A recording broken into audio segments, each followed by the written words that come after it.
What's up, everyone? My name is Sia Nejad, otherwise known as the Counselor of Cash, and you're watching the Early Edge NFL Props Show on CBS Sports Network. Stepping in as host for Claudia as she has today off. And of course, we've got a special guest in here for Halloween. Let's bring in the stars of the show because Uncle Dave Richard, also has today off. We got PropStarz, aka Alex Selznick, and we've got the Maestro, otherwise known as Larry Hartstein. Larry, you're wearing the Early Edge gear. Absolutely love that.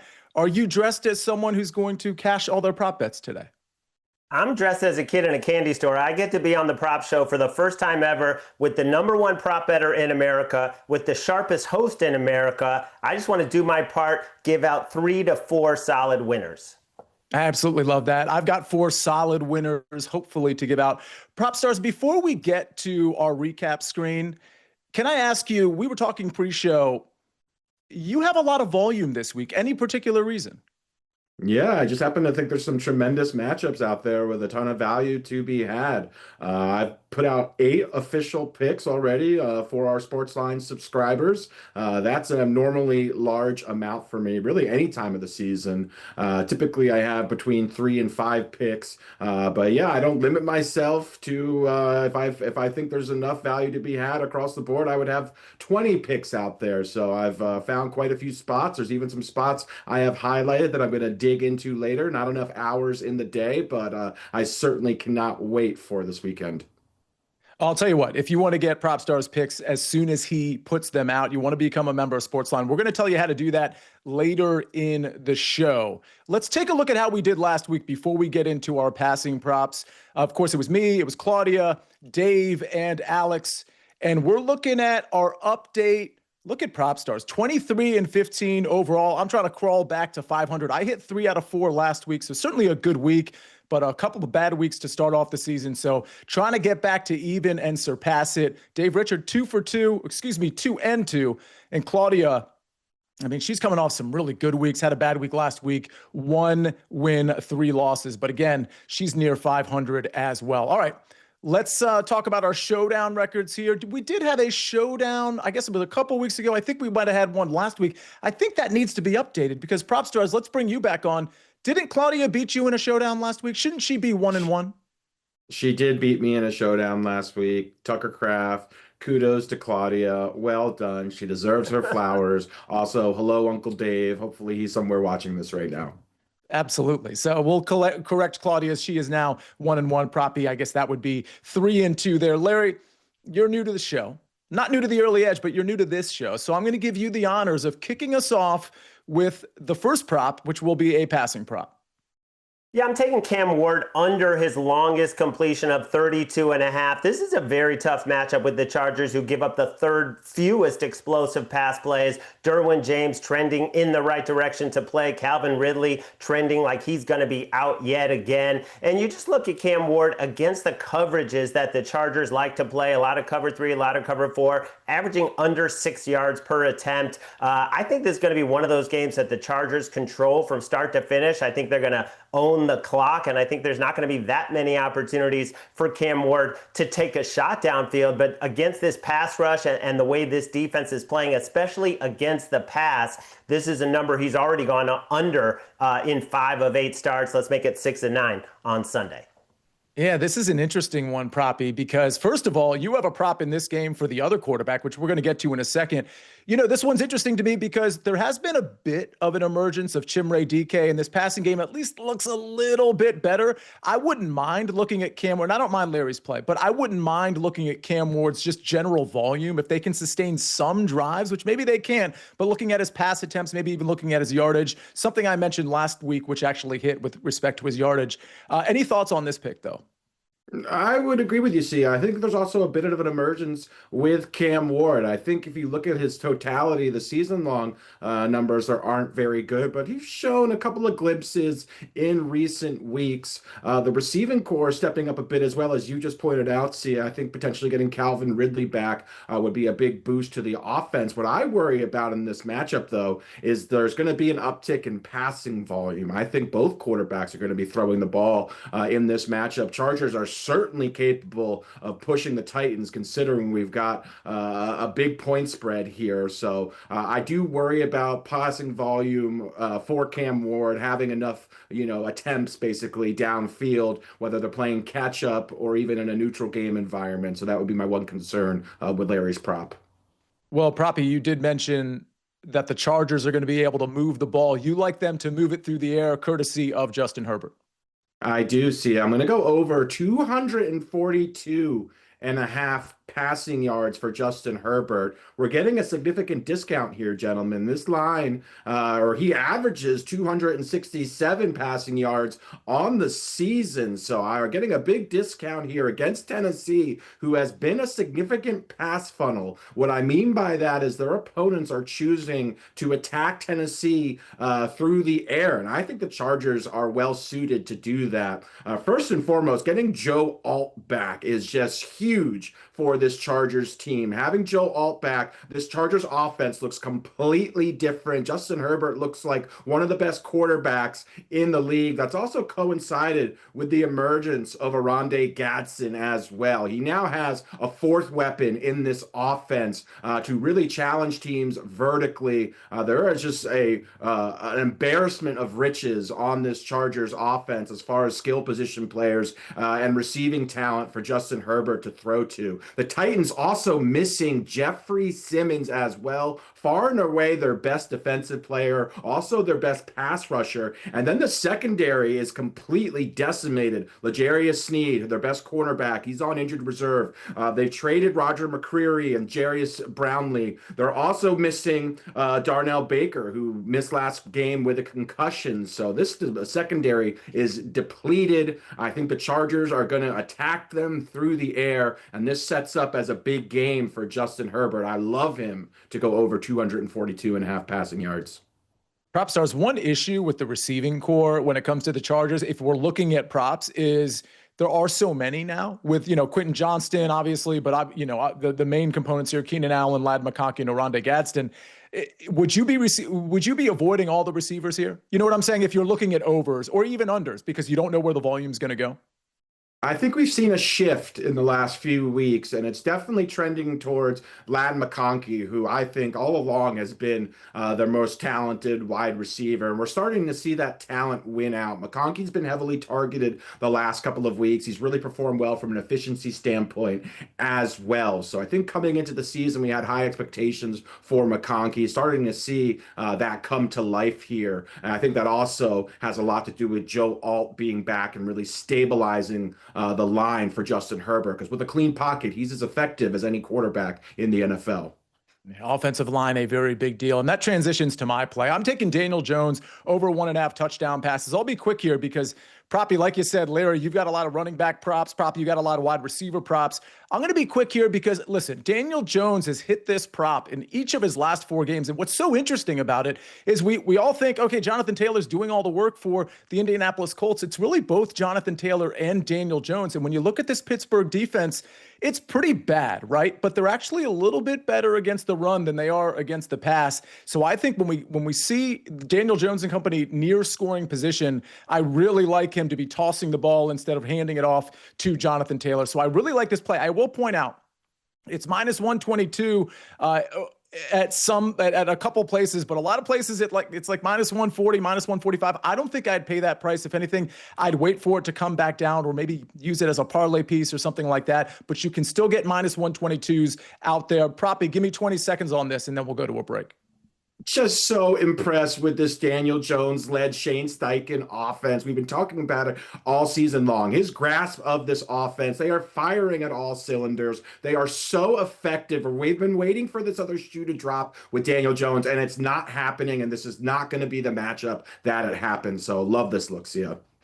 100%. I love it as well. Try to get this at minus 130 or shorter. All right, we got to get to running back props. Larry, you got something on Jahmyr Gibbs. You got something on Bijan Robinson. We've got a lot more running back props coming your way, and then a lot of pass catcher props. That's all coming up next on The Early Edge.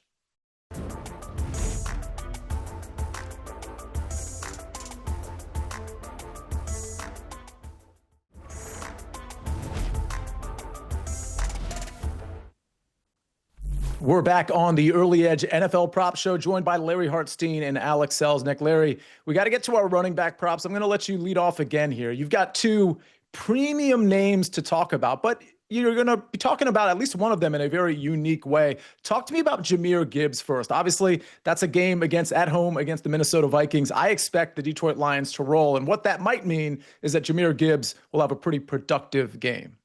Yeah, this play comes down to basically, have you seen this guy play? Have you seen him? He's shot out of a cannon, and he's playing at home where he's run for 91, 95, and well over 100 in his only 3 outings. And against the Vikings last year, 116 and 139. And you have a game script where they're favored by 8.5, 9 points, where I don't expect J.J. McCarthy to maintain long drives and keep the Lions offense off the field. Now, the Vikings defense will be healthier off the bye, but so will Taylor Decker, the left tackle for the Detroit Lions. You have Jahmyr Gibbs averaging over 5 yards a carry. You have a lot of projected volume. I would play this up to 74.5 in terms of his rushing yards, but I think 69.5 is a great number that was widely available when I posted this on SportsLine last night. But I mean, how can you not love Jahmyr Gibbs in this matchup?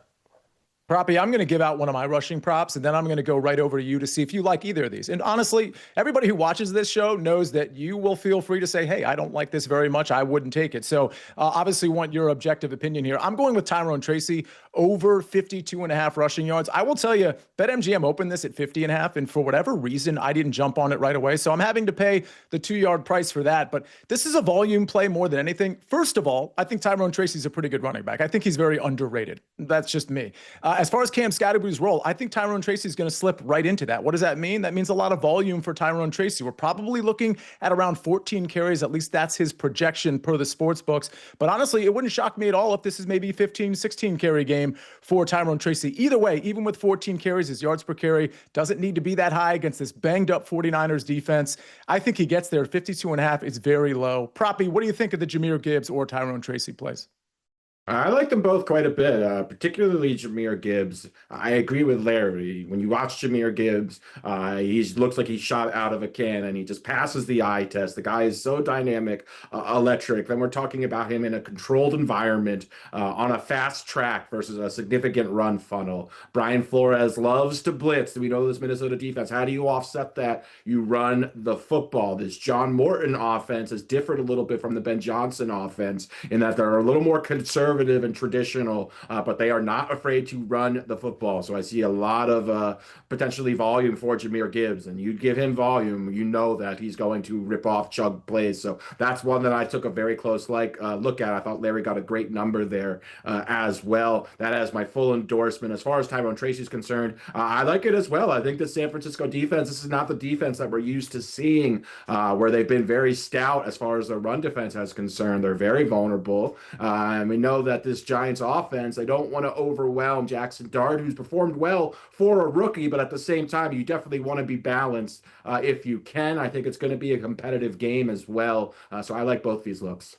Yeah, only a 2.5 point spread in that game. So the running game for both teams will be in play most likely for all 4 quarters. All right, Larry, the other premium name we're talking about is Bijan Robinson, but I mentioned we're betting him in a unique way. We're not taking his rushing yards prop. What are we taking? Yeah, we're going to receiving yards. And you know how when you bet a certain prop and it doesn't come in and you get stung? And that's how I felt when Bijan Robinson didn't get there last week with only 23 receiving yards. And yet I have no hesitation going right back to it because in the games that Michael Penix has played, and Michael Penix is expected to be there, he's shattered this in 5 of the 6 matchups. The only one that he didn't get over was that domination in Minnesota where they didn't really have to throw the ball at all. They just controlled the clock the entire game on the ground. But against the Patriots, they don't allow running backs to rush for anything. 60 total rushing yards allowed in the last 3 weeks. I believe that no running back has even cleared 50 yards against them. But where they are weak is when you look at those inside linebackers, Robert Spillane, Christian Ellis, coverage is where they are weak. Those guys have allowed 56 completions out of 61 targets for over 10 yards a pop. They give up the 3rd highest target share to opposing running backs. To me, this is another game where Bijan goes off as a receiver. Proppy, go ahead. I largely avoid running back receiving props. If you've been following this show or following me, that will not come as a surprise. However, there are exceptions, and Bijan is one of these exceptions. The reason being, what truly makes Bijan special is his receiving ability. Yes, he's a great runner. I think we know that, but he is absolutely one of the best, if not the best, receiving running back, right up there with Christian McCaffrey in his ability to make an impact receiving the ball out of the backfield. Unfortunately, he's not fully unleashed and utilized the way that Kyle Shanahan's able to take advantage of Christian McCaffrey. But if we look at his receiving metrics, they are absolutely elite in every category, right up there with the very best receiving running backs in the NFL. So he also has a pretty stable target floor. That's my concern with receiving running backs is they're not first reads in their offense. So it's very difficult to project when they're going to be productive or when they're going to get workloads. Bijan is one of those exceptions, however, because of his skill set. The Falcons rightfully, and I would even argue, underutilize him in the short area passing game. But yes, he is one of the rare running backs that I do think you can play his receiving yards because of his role and his skill set. All right, we're going to go from a few overs to one under. This one, I actually really like. I was considering J.K. Dobbins' rushing yards total under. I think that's in play. The one watch out there is this game is also going to be very competitive, and what I mean by that is very close. And I think from a volume standpoint, we could see J.K. Dobbins tip the scales at anywhere between 56.5 and 60.5 rushing yards. However, this Texans rush defense at home is going to be very, very good. It's a top 5 rush defense. And what they're really good at is creating contact immediately after the rusher gets the ball. We're talking yards before contact, things of that nature. Houston Texans can really swallow up the runner. So even though J.K. Dobbins might get some runs here and there, 5, 6, 7 yards, a lot of 2, 3 yard gains, I don't think he's ripping one off for 15 yards. So I'm taking his longest rush under 14.5 yards at -110. Again, he's going to get a lot of volume. I typically like to take these longest rush unders for a guy that might only get 7 or 8 carries. And then it'll be a longest rush of like 10.5 or 9.5. And I'm like, I just don't think he's going to get enough carries, enough volume to get there. This is a different situation. I just think Dobbins is going to get swallowed up. Maybe RJ Harvey gets a few more carries as well. Give me the under on the longest rush. All right, we can talk about some of those plays in the overtime segment because probably I saw you kind of nodding your head there, but I do want to get to a break because the next segment, the next block here, very exciting. Proppy, you've got 4 picks we're going to try to get to. Don't worry, we got the overtime block to do that as well. Larry, you've got a couple of picks. I have a pick in that Indianapolis Colts game. You're looking at him right there, Michael Pittman. But ladies and gentlemen, a lot more to come on the early edge. Stick with us.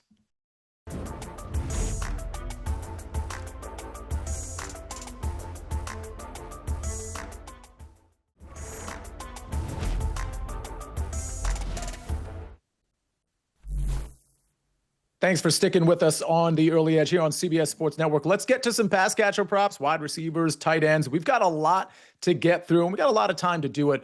PropStarz, if you don't mind, I know you got 4 here. Do you mind leading off with DK Metcalf? Because this Colts-Steelers game, we've actually got a lot of picks in this one. Larry, you've got one, I've got one, and Proppy, you've got one as well on DK.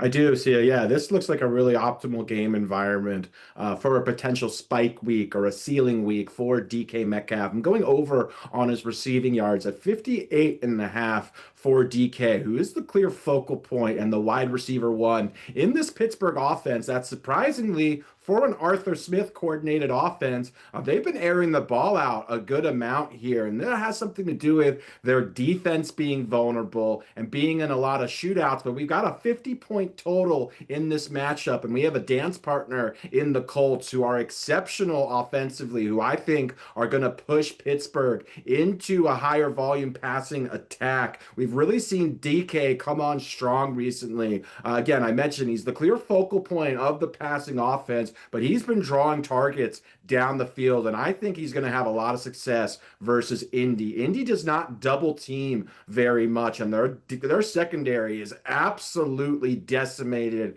as well. They haven't been performing well, but Charvarius Ward on injured reserve. They're missing numerous pieces in the secondary, and they do not double team. And this looks like this game is going to be a potential shootout. So this checks all the boxes that I look for in a potential spike week for DK Metcalf. I love him to go over 58.5 receiving yards. All right, we're taking DK over 58.5 on the Pittsburgh side. But Larry, you and I, we have picks on the Indy side, at least in the receiver room. Kick us off with Alec Pierce. Alec Pierce might be the best deep ball receiver in the league. I mean, he's always up there in terms of yards per catch, and this is a dream matchup against the Steelers secondary, giving up the most passing yards in the league. They just lost to Sean Elliott. They traded for Kyle Duggar, who had lost his starting spot in New England, and they might start him on Sunday. That's the state of the Pittsburgh pass defense, and what I really love is the Steelers play single high safety 63% of the time. That is the third highest rate. Alec Pierce against that coverage, 13 catches for over 300 yards. His ADOT on those plays is 21.5, right around this number. That's basically where they look for him deep. And the way that A.D. Mitchell has fallen apart with his boneheaded mistakes throughout the year, including against the Chargers, he didn't run out of bounds when they were he ran out of bounds when they were trying to kill the clock. Alec Pierce playing for a contract. He's on the last year of his rookie deal. 6'3", great speed. Love this kid to make a big play downfield. Rookie deal narrative. I always love that. PropStarz, go ahead. I often talk about a narrative, finding cheap pieces in potential shootouts. This isn't a great example, Larry's play on Alec Pierce. Again, we're talking about just one reception here. We're talking about a guy who's going to be running vertically, routes vertically down the field in an offense that is firing in all cylinders with a 50-point total. I'd really like this look from Larry. You know, this is the type of guy, I know this is a longest reception prop, but if you look at his receiving yards prop, which I'll double check in a second, I'm guessing it's in the mid 40s, maybe a guy to ladder, because it might not be Tyler Warren or Michael Pittman. Now, I do hope it's Michael Pittman to an extent. That brings me to my play. I have him over 52.5 receiving yards. Again, we've already sung the praises of Daniel Jones in this offense and talked about how the Pittsburgh back end is just not good at all, especially when you talk about the Elliott injury that, Larry, that you just brought up. I think it's going to be tough sledding for that secondary. I'll also mention two things. One is Michael Pittman's got 18 targets over his last 2 games, and he's caught 15 of them for over 150 yards. The other thing is the Steelers do like to create pressure. What does that mean? That means Daniel Jones gets the ball out quick, and Michael Pittman is that safety blanket. Yes, Tyler Warren is in play there as well, but Michael Pittman is that guy he goes to first read in those situations, first read in general a lot as well. So give me Michael Pittman over 52.5 receiving yards. All right, we're going right back to you, PropStarz. Give me a Drake London under. Indeed, Sia. Yeah, I'm fading Drake London here. Under 65.5 receiving yards for Drake London, who looks like he's going to be listed with a questionable tag heading into this game. He's got a hip injury, but I tentatively expect him to suit up against New England. On the surface, this may look like a good matchup against New England, but you can throw out their season-long statistics when it comes to their pass defense, because this defense looks completely different when Christian Gonzalez is healthy and on the field, who, by the way, will be shadowing Drake London in this game. With Christian Gonzalez healthy, this Patriots defense, I would argue, not only is the defense as good as any defense in the NFL, certainly top 5, their run defense is absolutely tremendous, which we've hit on earlier, but the pass defense is just sensational as well. And then when we talk about this Falcons team on the road, Michael Penix has really struggled. And this game environment, again, we've got a low total here. So when we look at the likelihood that London suits up operating at less than 100% with Christian Gonzalez's sticky coverage, I just think this is a game where he's going to struggle. I think he's going to go under this 65.5 receiving line. I want to mention, too, that Ramondre Stevenson just minutes ago was ruled out for this game. It was certainly trending in that direction. I just want to point out that I do respect this Atlanta Falcons secondary. I do question at some points their competition, but it's a good secondary, period. With that said, while I don't love Drake May's over passing yards in that 230 range, I do kind of like his over completions, because I don't think they're going to be able to run the ball super successfully. I mean, they basically never can. They don't trust Trevion Henderson. I don't know if Terrell Jennings is going to be back there as well. Dearness Johnson, maybe. Either way, over 20.5 completions is a look that I kind of like in that game. Just throwing it out there as a lean. Larry Hartstein, let's go back to Detroit. Sam Laporta. Yeah, Sam Laporta is in a smash spot here against the Vikings because they play too high coverage, the highest rate in the league, 69%. And that's where Sam Laporta excels. More than half of his yards, he only has about 330 yards this year. 180 of them have come against too high safety. 17 of his 29 catches have come against too high safety. His target share goes way up against this coverage. And again, they played at the highest rate in the league. We saw it in the regular season finale last year. 7 targets, 7 catches, 63 yards for Sam Laporta. His number sitting there in the low 40s. I think there's plenty of room to go over. I think a lot of people are going to be on Lions skill players over in this game. It's just a question of, which ones you like more. I like Gibbs on the ground, and I like Laporta through the air. PropStarz, any reaction to this? Because, anytime the portfolio is diversified enough where it's kind of like the Chargers thing where we're not exactly sure, even with the running game. I don't know how much run David Montgomery is going to get. I don't know if Jameson Williams is going to be incorporated into this offense. I actually looked at Jared Goff props because I looked at his attempts. I thought it would be maybe high enough to take the under. It's only 28.5. I still lean to the under there. Any thoughts on props in this game? It sounds like Larry has quite a few shares of Sam Laporta and Jahmyr Gibbs on his fantasy teams. No, I'm just kidding. I like both those looks quite a bit. I really think Sam Laporta has emerged as that secondary option for Jared Goff. A lot of us thought that was going to be Jameson Williams heading into the season, got the contract extension, but he's really looked Laporta's way as a safety valve, and we know he likes targeting the tight end. So I definitely think this game environment invites itself to potentially additional uptick in passing volume. So I do like both of Larry's looks here. All right, Alex, let's go from an over at a tight end position to an under at a tight end position. This guy was the subject of debate last week. And in fact, I guess it would be the second showdown you've lost this year was on Tucker Kraft. And he had such a good game last week, Alex, that it's almost like inevitable that his line is going to be inflated here. So talk to me about that. Yeah, so first off, Tucker Kraft is an excellent football player. No doubt about that, but I think he's running extremely hot right now as far as efficiency metrics are concerned and his role in this Green Bay offense. I'm going under what is a very big line for Tucker Kraft, 60.5 yards. That's large for any tight end. That's higher than any tight end, really, besides Trey McBride, who typically is in the low 60s. But the difference between Trey McBride and Tucker Kraft is Trey McBride is the clear focal point of the passing attack in Arizona. Tucker Kraft is not utilized that way. This Green Bay offense is extremely conservative, very run heavy. They're also playing a Panthers team where they opened as nearly 14-point favorites. We know when Green Bay and Matt LaFleur likes to run the air out of the football when they have a lead. So I think we're going to just see limited dropbacks from Jordan Love. Christian Watson also back, kind of muddies up the amount of receiving talent that this Green Bay offense has. So I just don't know how much Jordan Love's going to need to drop back in this game. And I do think that we're going to see Green Bay run the football quite a bit with Josh Jacobs, Emmanuel Wilson. And I just don't think there's going to be a lot of passing volume. For as great as Tucker Kraft has been, he's had double-digit targets once. Then we're talking about a guy like Trey McBride I mentioned, who's got the same receiving line in the low 60s. He gets double-digit targets every game. So again, Tucker Kraft is running extremely hot if we look at his yards per target and his role in this Green Bay offense. And we're getting an inflated number because of the huge performance last week. I think this is a great spot to fade him. Larry, this game, I put this on the early edge, not this morning, on Monday morning on the early edge. I gave out, and I put it on SportsLine as well. I gave out the Packers minus 12.5. It's now grown. I think at BetMGM now it's maybe 13.5. It's funny, Alex, that you mentioned Emmanuel Wilson because I was looking at his rushing overs. They're at about 30, 31 right now, 31.5. And I'm actually kind of waiting because I think it could tick down if we get some sort of clean bill of health, a couple full practices from Josh Jacobs, if that even happens. So I'm kind of waiting on it.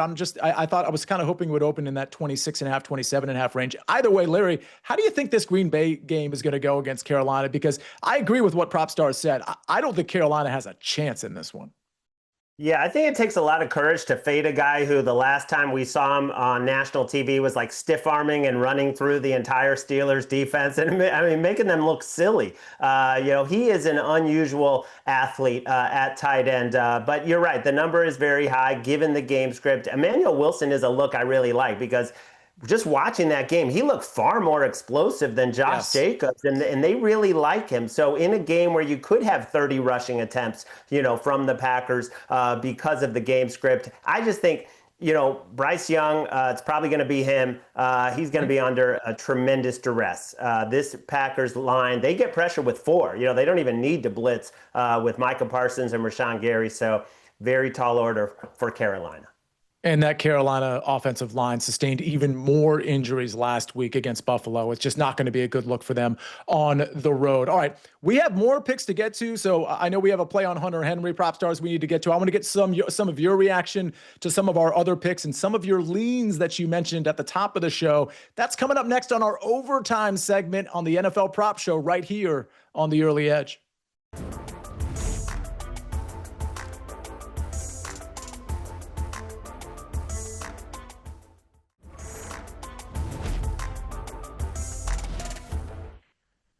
We're back on the Early Edge, brought to you by BetMGM. Make it legendary. We are in our overtime segment, picks we didn't get to and picks we want to discuss as potential leans here. Alex, the one pick we haven't got to, I should say the official play we haven't gotten to, is Hunter Henry. We're taking an under.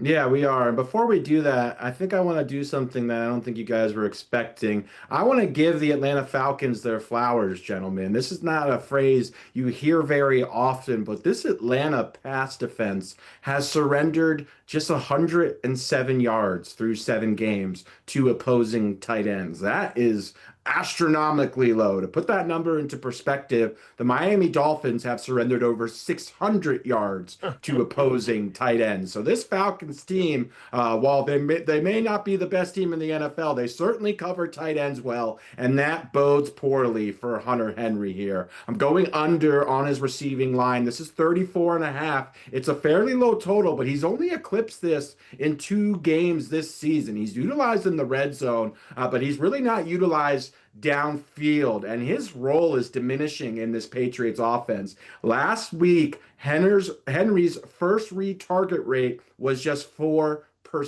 That is not a good number, and that speaks to him potentially being phased out of this New England passing offense. I also think we might see limited passing volume from the Patriots to begin with, considering the Falcons have a very strong pass defense and they have a good pass rush. So I think teams are attacking them on the ground. No Ramondre Stevenson, but I do think we're going to see the Patriots be balanced, and this is just a brutal matchup for any tight end, especially one who, as I mentioned, his role is beginning to diminish in the offense. So I'm going to go under on Hunter Henry. It's interesting, Larry, because as much as I think the Patriots should be balanced, whether they have Ramondre or not, I mean, Ramondre has been pretty good lately, but I just don't think they're going to be very efficient. That's why, I mean, I agree with you, Alex, that it's a good secondary. That's why I was kind of leaning to Drake May's completions. He doesn't have to throw the ball down the field necessarily, but he loves to do that. I think that's just such an interesting game to me because, Larry, correct me if I'm wrong, but from the NFL Picks show, there were a lot of sharp people. I can't remember if you were included that actually liked taking the points, but you and me were actually on the other side. We took the Patriots, correct? Yeah, pretty much every sharp person in this industry is on the Falcons this week just because they're at an absolute embarrassing low when you get blown out at home by the Dolphins, and the Patriots are this juggernaut that's won and covered 5 straight and covering those by 12 points per game. But I just think the Penix on the road issue could crop up in this one. But I love that look, Alex, because, yeah, the numbers the tight ends have been putting up. The only thing I worry about is did any of that have to do with Devon Diablo, who's now out for the Falcons, the linebacker? Maybe he was part of that tight end defense that Raheem Morris seems to, go into every game planning to take away the tight end. Drake May, I'm very against a good pass defense. I'm very curious to what we see from him because I think this is I gave out my top 32 quarterback list. He was in my top 10, I believe, number 8. I stand by that. Maybe I'm too low on him. I think Drake May is potentially that good. All right, let's get to some leans, PropStarz. There's this really big game between the Buffalo Bills and Kansas City Chiefs at 425 on Sunday. A lot of people are looking at Rashee Rice props, and that totally makes sense. People are looking at Travis Kelce. People are looking at Mahomes, but you're looking at Xavier Worthy. I am, and I talked about cheap pieces earlier when we were talking about Larry's Alec Pierce prop.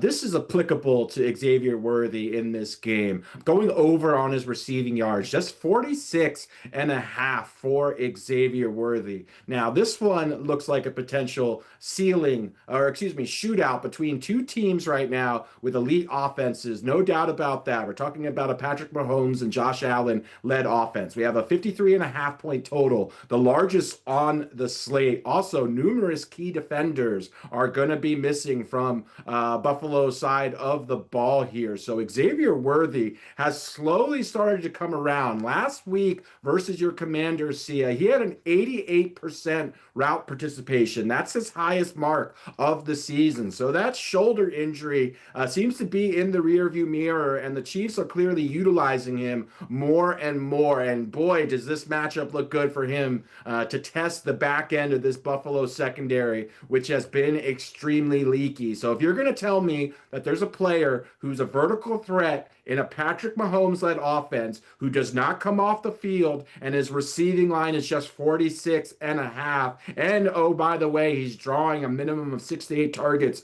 per game. Again, this one checks all the boxes for me. This looks like a potential ceiling week for Xavier Worthy. I like this as an official pick as well for Xavier Worthy here. I mean, Alex, if you don't make this official pick, I'm going to steal it from you most likely and make it one myself. He was 41.5 against Washington. I don't really remember that game. Little hazy for me as a Commanders fan. And I thought about taking it there. The one question I had was his shoulder injury. And the reality is, even late in that game when Kansas City pretty much had it wrapped up, they were running plays for him, and not just plays where he would kind of be on the outside, plays where he was most likely going to take a hit. So to your point about the shoulder injury, I don't think he nor the team are super worried about that. So, I mean, talk about laddering a play. I think 60 plus, 70 plus, 80 plus, because we know he can do it on limited volume. But to your point, Alex, it might not be limited volume. Rice is going to be the target monster, but Worthy might be right behind him. I think this is a really, really smart play that has a ton of upside. Larry, any quick reaction before we go to a break?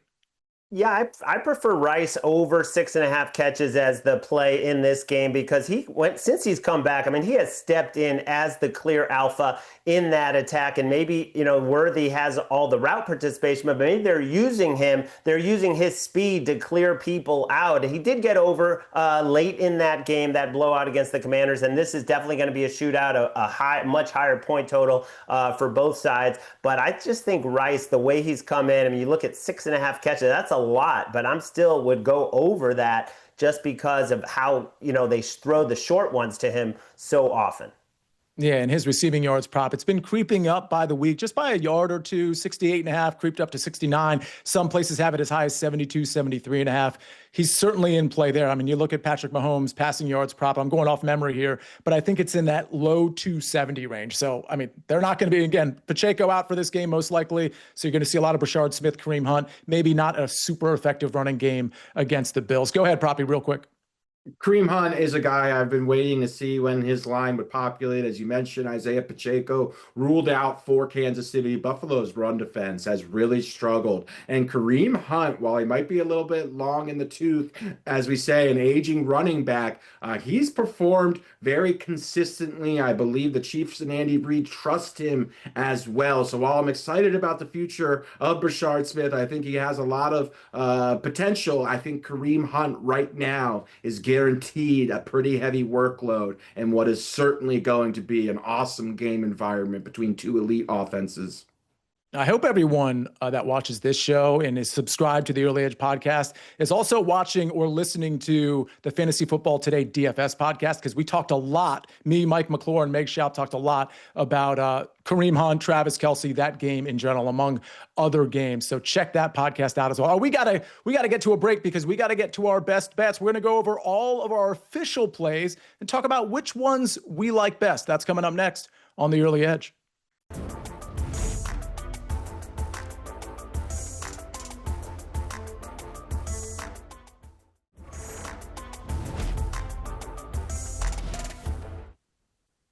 time to look at our best bets for week 9. We'll start with Alex, aka PropStarz. Justin Herbert over passing yards, DK Metcalf over receiving yards, and then a host of unders. Drake London under, Hunter Henry under, and Tucker Kraft under. 3 unders, 2 overs from our most profitable capper on this show in 2025. Let's go to Larry's picks. Larry's got 3 here. We start with Jahmyr Gibbs over 69.5 rushing yards, Bijan Robinson over 35.5 receiving yards, and Alec Pierce, longest reception over 21.5 yards, minus 110. I've got 4 picks for you. We start with Daniel Jones over 1.5 touchdown passes, Tyrone Tracy over 52.5 rushing yards, J.K. Dobbins, longest rush under 14.5 yards, and Michael Pittman over 52.5 receiving yards. The show very invested in that Steelers-Indianapolis Colts game. All right, well, Larry, here's what we do at the end of the show. We always like to pick a prop from someone else, not one of your own props that you like the most. Larry, what's your choice? It's got to be Justin Herbert over passing yards in Tennessee against a completely decimated Titans defense. The injury report just keeps getting bleaker every day. And Joe Alt being back, and the on and off splits for Justin Herbert are just crazy. Over 8 yards per attempt with Alt on the field. 4 great targets like prop he talked about. So I love that one the most. All right, Alex, what's your favorite prop? In addition to PropStarz, they also call me Mr. Diplomacy. So I'm going to pick one from each of you guys. I'll go with Jahmyr Gibbs from Larry. I love Jahmyr Gibbs. I think it's going to be a great environment on a fast track. We just see Jahmyr Gibbs look so good. And then Daniel Jones leading the Shane Steichen offense, as dangerous as any offense in the league. We keep waiting for the Daniel Jones train to come to a halt, but it's not going to. He's been incredible, and this is another awesome matchup for him with a high total. I think he continues to find success, and I think he definitely has at least 2 passing touchdowns. All right, now I'm forced to be diplomatic too, because if I don't, then I'm going to look like the bad guy. Actually, now, Larry, you're going to be the bad guy because you only just picked one, even though those were the rules. All right, I'm going to go, Larry. I like your Alec Pierce longest reception prop, and I am going to consider laddering his receiving yards prop. And Proppy, I like 2 of yours. Tucker Kraft, it's too high, 60.5. I like his under there. DK Metcalf over. I think he's going to be able to just muscle out a lot of these catches from Aaron Rodgers. 58.5 receiving yards. I'm not going to say it's too low. I just expect him to pass it. And Proppy, I will say this. Your Xavier Worthy lean, I really like. In fact, if that was one of your official plays, I probably would have been on that one. Real quick, though, because we have about 1 or 2 minutes. One of your other leans was Brock Bowers, and I do feel like we need to talk about him at least for a little bit because he hasn't been playing most of this season. Looks like he's a full go at home against Jacksonville. Oh, by the way, Jacksonville doesn't have Travis Hunter. He's on IR. But Proppy, give me maybe 30 seconds or 45 seconds on Brock Bowers. We're getting a significant discount on Brock Bowers, who typically his receiving lines are in the low 60s.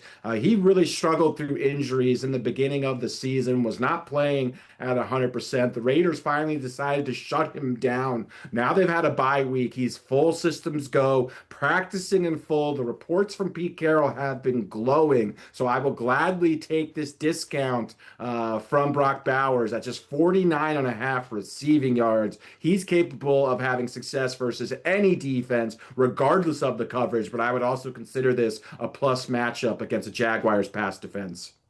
Larry, any thoughts on Brock Bowers or this just terrible game between the Jags and the Raiders? Well, Alex cracked me up when he said Pete Carroll's glowing reports because I think we know how much those are worth. But no, seriously, all of the indications are that Brock Bowers will be close to 100%. I mean, them getting Bowers back, Myers back, the Jags losing Hunter, certainly setting up for the Raiders here to win that game. Larry, how did you like being on the prop show for the first time? I love it. Can I come back? I don't know. We'll think about it. Alex, you had a follow-up there, right? Well, I just wanted to say, I know it's National Tight End Week was last week, but I love Evan Ingram this week as well. I can't wait for that Denver-Houston game. That's going to feature defense galore, but I think Evan Ingram, his role is growing in that Denver offense. Bo Nix will look to him against an elite Houston pass rush. All right. His role is growing, and hopefully your bankroll is growing thanks to this show and all the content that SportsLine puts out every single day. That includes, look at Larry's hat, The Early Edge every Monday through Friday at 10 o'clock in the morning. Scan that QR code or go to SportsLine on YouTube and make sure you're subscribed. Have a great weekend, everybody. Have a great Friday, and happy Halloween.